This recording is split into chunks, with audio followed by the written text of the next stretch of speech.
Assalamu alaikum warahmatullahi wabarakatuh. Naganyi ala mana isam baratta jiratu addunyaa keenyaaf akkasumas guutummaa Afrikaaf biyya keenyaaf naganyi waaraan sibiilotaa fi hawaasa addunyaa hundumaaf ilaalchi social media hundi nagayaan haa dabalamu jenna.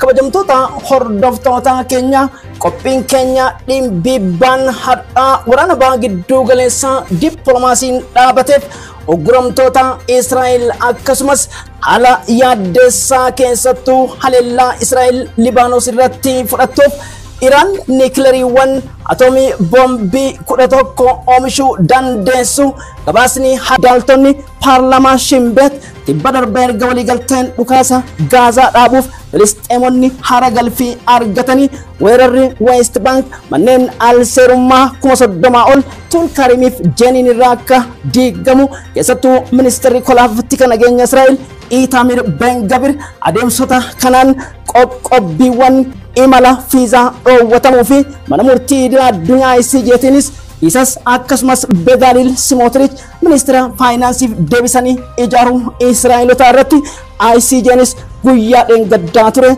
xalayaa ajaja hidhaa kan baase. Addunyaan keenya nagayaan malti waggoottan 14 lammiilee miliyoonota 6 ol kan biyya baqataniif hedduuwwan isaanii gadadoon biyyi badhaatuun bobaaf beenzilaa petrooleemii addunyaa hedduu dursuu qabdu gargar facaate bulchiinsi Bashar al-Assadis bo'oo keessatti miilaan gangalatee Mooskootti yeroon deemes President Ahmad Shara'a yookiin hoogganaa humna warraaqsa kaleessa Ameerikaan Al-Qaayidaa jettuun Hayat Tahrir al-Sham kan dimokiraasiif maadhee jijjiiramaa jechuun Ameerikaa dabalatee warri dhiyaa dhaadhessuu eegalan doolaara miliyoona 10 ol nama al-Shara'aa qabeef nan kenna kan jette Pentagon guyyaa dheengaddaa al-Shara'aa simachuun dhagame. Ji'oota 12 dura President Ahmad Shara'aan shororkeessaa har'a ammoo nama maandisa jijjiirama baha gidduu galeessaa jechuun hedduuwwan isaan hoola jiraachuu miidiyaaleen gabaasaatii jiru. President Donald Trump jaboo dhaadheessan foorumii diinagdee waliigalteewwan baha gidduu galeessaa tiriiliyoona 3 Riyaad akkasumas Dubaayii fi Qaatar wajjin mallatteessan keessatti kan isaan Riyaaditti Ahmad Shara'aa argan qoqqobbiin Sooriyaas akka ka'u murteessuu isaanii wal qabsiise yeroo jalqabaatiif waggoottan 60 keessatti pirezidaantii Siiriyaa jaarmiyaa mootummoota gamtoomaniif yaa'ii Niiyork irratti dhiyaate haasa'a bareedaa dhageessise ta'us galaalchi xiinxaltoota ni akeeka. President Ahmad Shara'aan maaliif kan Washington yookiin White Housein simataniif ammas dubbii biraa kaasaa jira. Siiriyaaf Iraan ollaa ta'uun halawwan kaleessa keessattuu dippiloomaasiif istiraatejjiin ji'oogiraafii lafaa Iraaniif Israa'el waan biyyitun jidduu jirtuuf jecha tarii ammoo Iraaniin akka Saddam Hussein fi Iraaqitti miskiinessuu danda'anis xiinxala Marwaan Bishaaraatiin.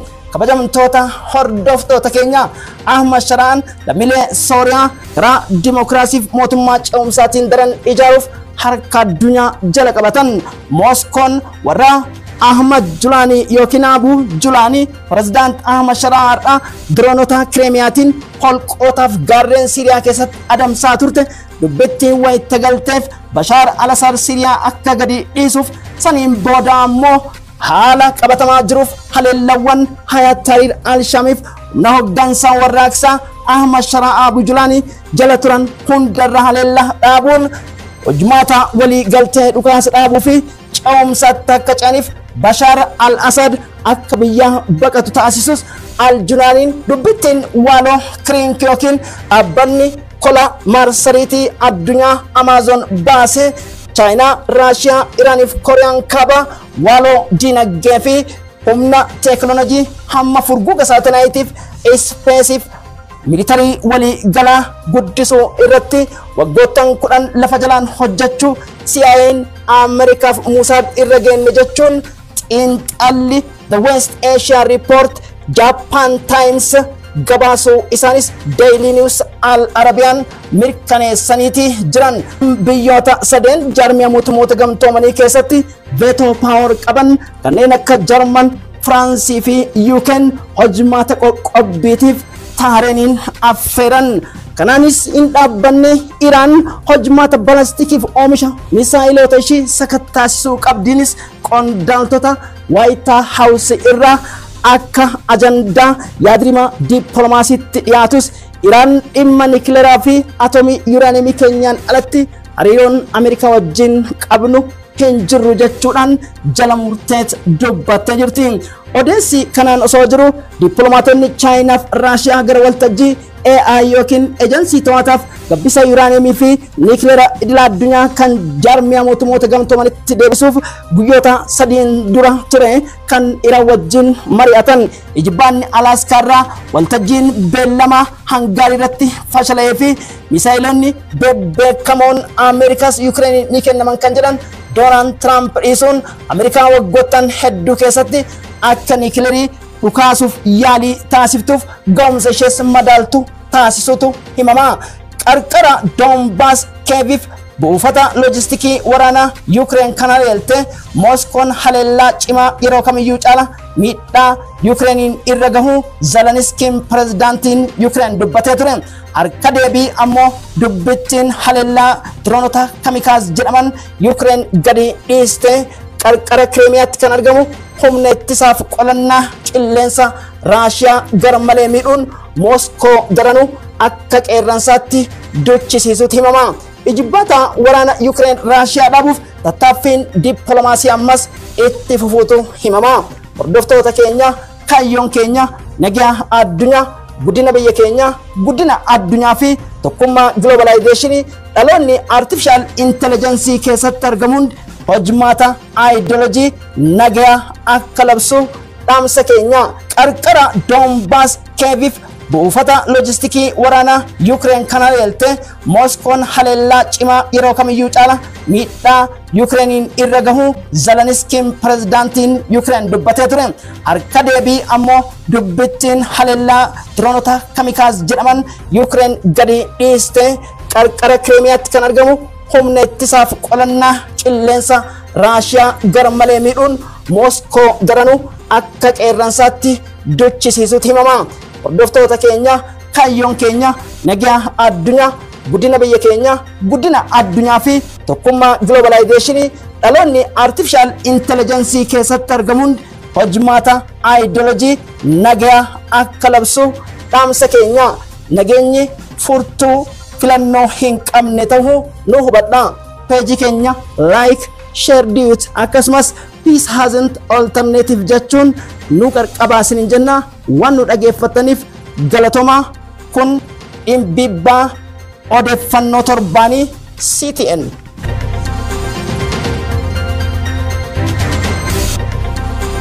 Assalamu alaikum wa rahmatullahi wa barakatuh. CTN information follows and caches high issues in the Middle East and parts of the world. The decision of the US and diplomatic committee of the countries to move to the final phase of the ceasefire agreement for Hamas and Israel. Donald Trump final debate appointment is set for tomorrow, according to live media coverage. The futures of Gaza and its 2.5 million Gazans await with great hope.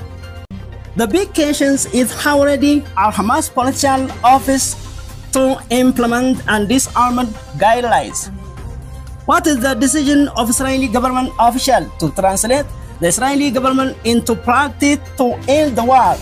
According to an Associated Press report published today, the US and Israel have reached a decision to build strong military based on the border of the Philadelphia corridors and Rafah corridor.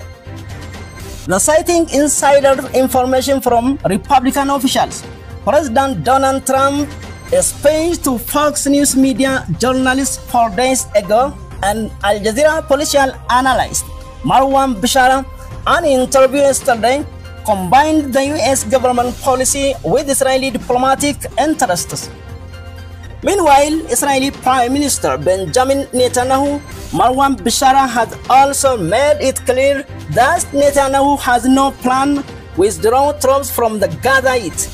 According to Marwan Bishara, Israel went to stay in Gaza with this position until the Palestinians, Revolutionary Armed Forces and Hamas political officials disarm. Meanwhile, Marwan Bashara said that major governments such as Turkey, Pakistan, Indonesia and Egypt have reached an agreement to send the peacekeeping forces to protect the Gaza and civilians. The U.S. State Department is currently in intervened discussion with the Israeli Prime Ministers on the claims of the southern border issues based on the report of the U.S. and Middle East monitors, Mr. Steve Witkoff. The U.S. government, Israeli action on southern Lebanon and Syria's border attack Israeli Prime Minister Benjamin Netanyahu and Defense Minister Mr. Israel Katz have been warned to refrain from violation. The New York Times reported today, U.S. Secretary of State Mr. Marco Rubio received Syrian President Mr. Ahmad al-Shara at the White House earlier this week to discuss ongoing crisis in Syria and the Middle East and thus lifting to long satisfied sanctions.